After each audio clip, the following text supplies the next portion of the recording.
Chapter 30. No wonder we called it Endeavor Island.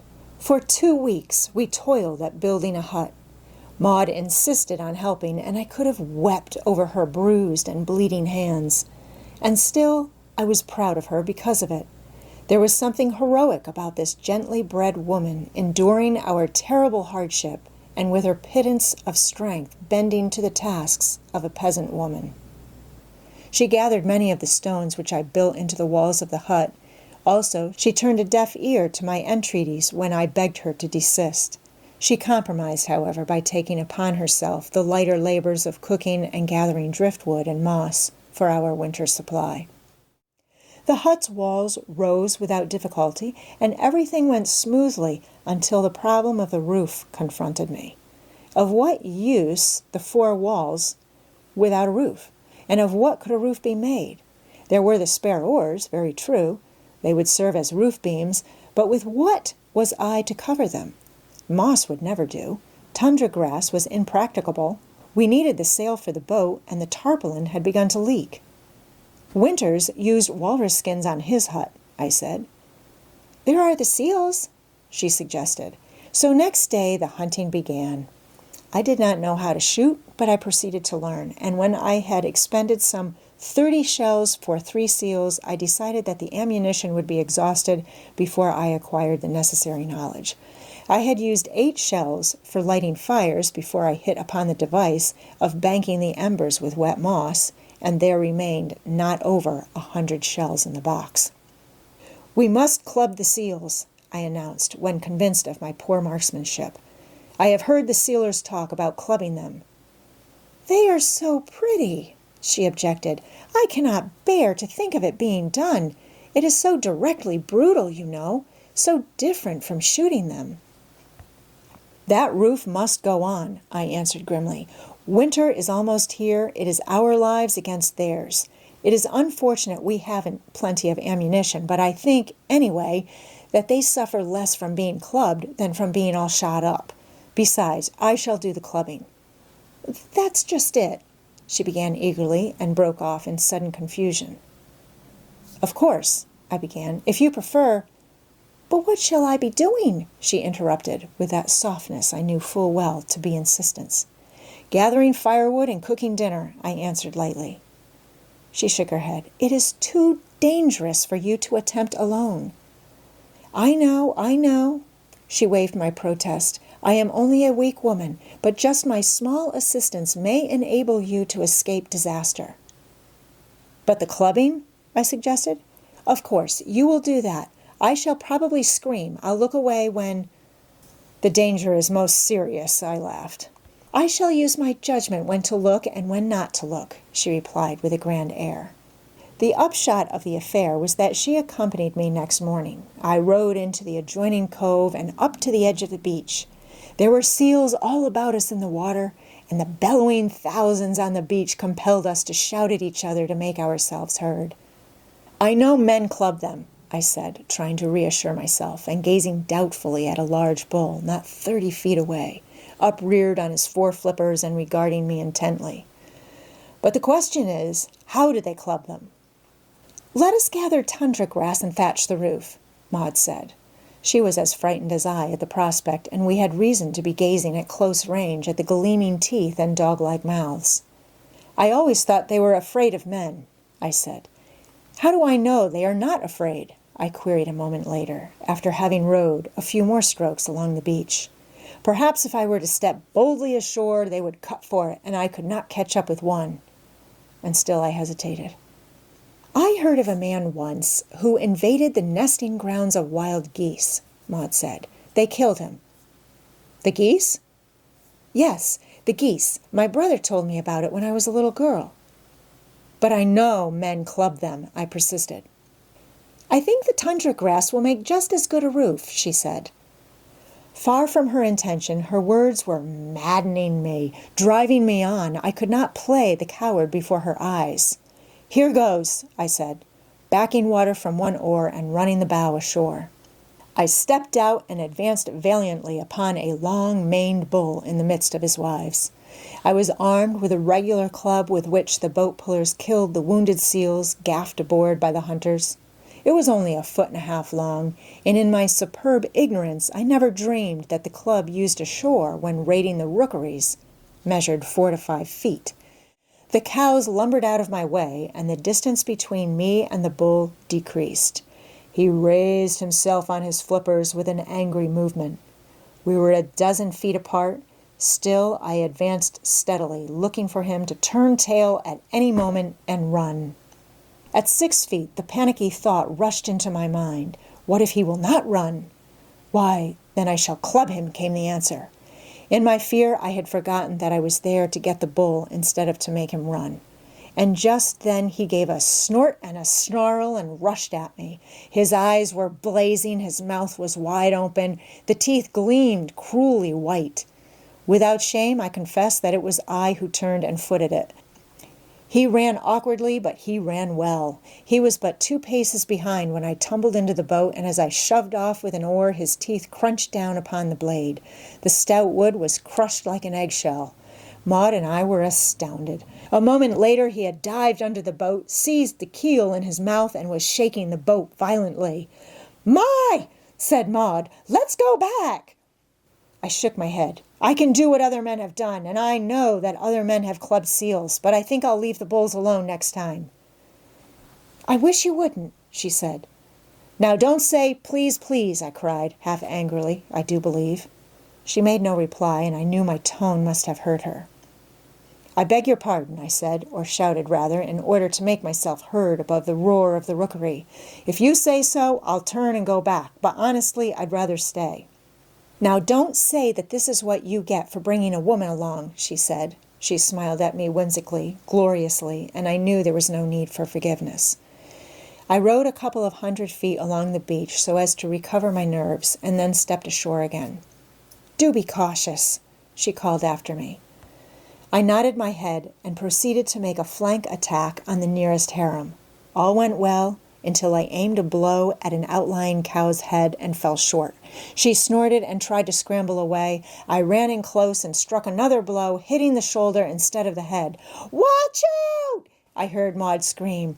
In my excitement, I had not been taking notice of other things, and I looked up to see the lord of the harem charging down upon me. Again, I fled to the boat, hotly pursued, but this time Maud made no suggestion of turning back. "It would be better, I imagine, if you let harems alone and devoted your attention to lonely and inoffensive-looking seals," was what she said. "I think I have read something about them. Dr. Jordan's book, I believe. They are the young bulls, not old enough to have harems of their own. He called them the holluschickie, or something like that. It seems to me if we find where they haul out, it seems to me that your fighting instinct is aroused," I laughed. She flushed quickly and prettily. "I'll admit I don't like defeat any more than you do, or any more than I like the idea of killing such pretty, inoffensive creatures." "Pretty," I sniffed. I failed to mark anything preeminently pretty about those foamy-mouthed beasts that raced me. "Your point of view," she laughed. "You lacked perspective. Now, if you did not have to get so close to the subject—" "The very thing!" I cried. "What I need is a longer club. And there's that broken oar ready to hand." "It just comes to me," she said, "that Captain Larson was telling me how the men raided the rookeries. They drive the seals in small herds a short distance inland before they kill them." "I don't care to undertake the herding of one of those harems," I objected. "But there are the holluschickie," she said. "The holluschickie haul out by themselves, and Dr. Jordan says that paths are left between the harems, and that as long as the holluschickie keeps strictly to the path, they are unmolested by the masters of the harem." "There's one now," I said, pointing to a young bull in the water. "Let's watch him and follow him if he hauls out." He swam directly to the beach and clambered out into a small opening between 2 harems, the masters of which made warning noises but did not attack him. We watched him travel slowly inward, threading about among the harems along what must have been the path. "Here goes," I said, stepping out, but I confess my heart was in my mouth as I thought of going through the heart of that monstrous herd. "It would be wise to make the boat fast," Maud said. She had stepped out beside me, and I regarded her with wonderment. She nodded her head determinedly. Yes, I am going with you, so you may as well secure the boat and arm me with a club. Let's go back, I said dejectedly. I think tundra grass will do after all. You know it won't, was her reply. Shall I lead? With a shrug of the shoulders, but with the warmest admiration and pride at heart for this woman, I equipped her with a broken oar and took another for myself. It was with nervous trepidation that we made the first few rods of the journey. Once Maud screamed in terror as a cow thrust an inquisitive nose toward her foot, and several times I quickened my pace for the same reason. But beyond warning coughs from either side, there were no signs of hostility. It was a rookery which had never been raided by the hunters, and in consequence the seals were mild-tempered and at the same time unafraid. In the very heart of the herd, the din was terrific. It was almost dizzying in its effect. I paused and smiled reassuringly at Maud, for I had recovered my equanimity sooner than she. I could see that she was still badly frightened. She came close to me and shouted, "I'm dreadfully afraid!" And I was not. Though the novelty had not yet worn off, the peaceful comportment of the seals had quieted my alarm. Maud was trembling. "I'm afraid, and I'm not afraid," she chattered with shaking jaws. It's my miserable body, not I." It's all right, I reassured her, my arm passing instinctively and protectingly around her. I shall never forget, in that moment, how instantly conscious I became of my manhood. The primitive deeps of my nature stirred. I felt myself masculine, the protector of the weak, the fighting male, and best of all, I felt myself the protector of my loved one. She leaned against me, so light and lily-frail, and as her trembling eased away, it seemed as though I became aware of prodigious strength. I felt myself a match for the most ferocious bull in the herd, and I know, had such a bull charged upon me, that I should have met it unflinchingly and quite coolly, and I know that I should have killed it. "I am all right now," she said, looking up at me gratefully. "Let us go on." And that the strength in me had quieted her and given her confidence filled me with an exultant joy.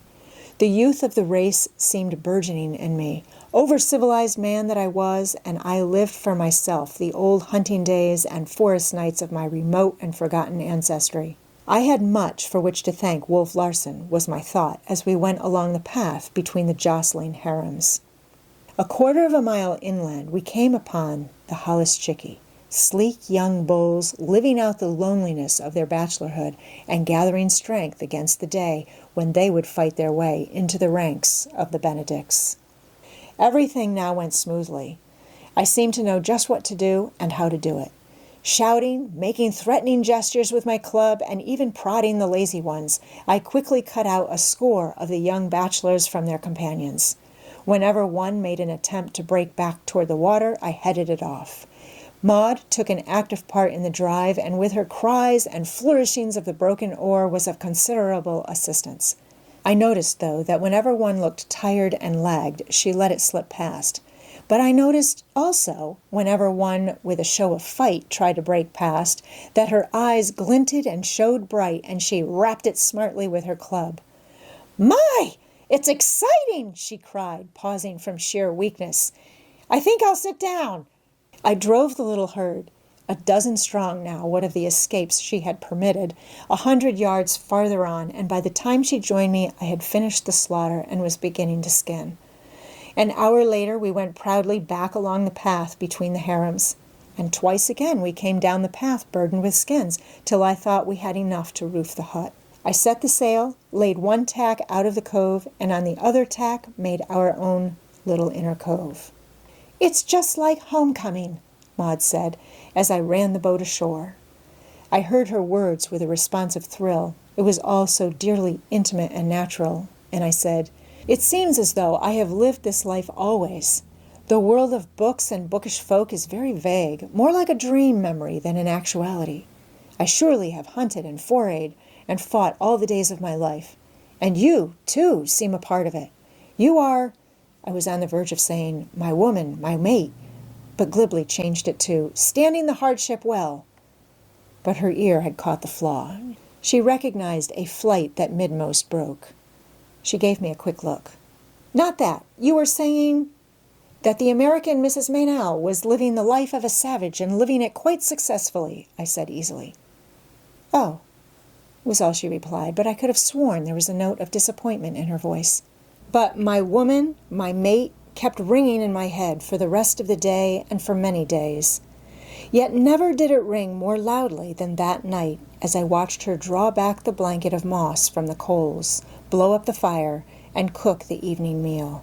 It must have been latent savagery stirring in me for the old words so bound up with the roots of the race to grip me and thrill me. And grip and thrill they did till I fell asleep, murmuring them to myself over and over again.